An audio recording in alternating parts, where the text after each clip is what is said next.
ठरलं तर मग या मालिकेचा ट्रॅक 8 ते 14 डिसेंबर म्हणजेच महासंगमामध्ये जास्त काही पुढे सरकला नसून फक्त बाबू तेवढा सायली आणि अर्जुनला सापडला आहे.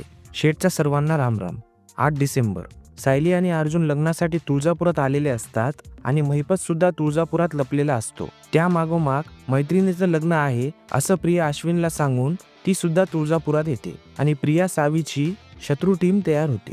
9 डिसेंबर गिरजाच्या मेहंदीमध्ये सायली प्रियाला ओळखते आणि इथे काही अपशकुन होऊ नये म्हणून तिला तंबी देऊन घराबाहेर काढते. प्रिया चिडून लग्न मोडण्याचं ठरवते. त्यानंतर अर्जुन सायलीच्या हातावर रोमॅन्टिक मेहंदी काढतो. इकडे नागराज साक्षी आणि सचिनला एकत्र पाहतो आणि प्रिया तुळजापुरात महिपतचा शोध घेत असते. 10 डिसेंबर प्रिया, आत्या आणि सावी मिळून गिरजाच्या बाबांना किडनॅप करतात, पण सायली आणि अर्जुन वेळेत पोहोचून त्यांना वाचवतात.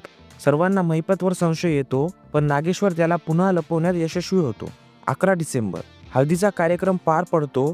त्यानंतर गिरजा आणि रुद्रचा संगीतचा कार्यक्रम चालू होतो आणि आपल्याला सर्वांचेच एक एक करून भन्नाट परफॉर्मन्स पाहायला मिळतात. 12 डिसेंबर हा होता महासंगमाचा मुख्य भाग. कुशल विशाखाचे फोटो वापरून तिला ब्लॅकमेल करतो आणि गिरजाला वाड्याबाहेर आणायला भाग पाडतो. गिरजा गुंडासोबत जायला तयार होते, पण अर्जुन आणि रुद्र जंगलात पोहोचून गुंडाला धडा शिकवतात. गिरजा विशाखाला सोडवतात आणि शेवटी मंडपात परत येऊन गिरजा रुद्रचं लग्न लागते. कुशल पकडला जातो, पण त्यामागची घरातील सूत्रधार कोण होते हे उघड होत नाही. 13 डिसेंबर प्रियाला नागराजकडून महिपत तुळजापुरात असल्याची खात्री होते. दोघी मिळून नागेश्वरच्या वाड्यातील खोलीचं लॉक तोडतात आणि महिपतला बाहेर काढतात.